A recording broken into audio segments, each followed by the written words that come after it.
дар километри 44 шоҳроҳи бохтар данғара мошини Opel Astra ба автомашинаи Mercedes-Benz бархӯрдааст, ки дар натиҷа 4 нафар фавтиданд. Хабар медиҳад Кумитаи ҳолатҳои фавқулодда.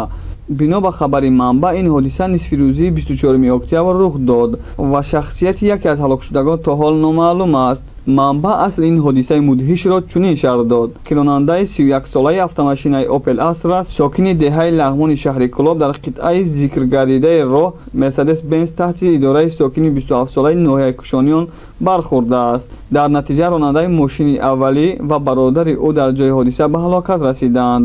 ҳамзамон мусофири дигари ин автомашина низ фавтидааст, вале феълан шахсияти ӯ маълум нашудааст. Кумитаи ҳолатҳои фавқулодда мегӯяд имдодгарони вилояти Хаталон расо пас аз 13 дақиқаи сар задани садама ба ҷои ҳодиса ҳозир шуданд ва ҷасади мусофири автомашинаи Mercedes-Benz-ро аз дохили мошин бароварда ба мақомоти дахлдор супориданд.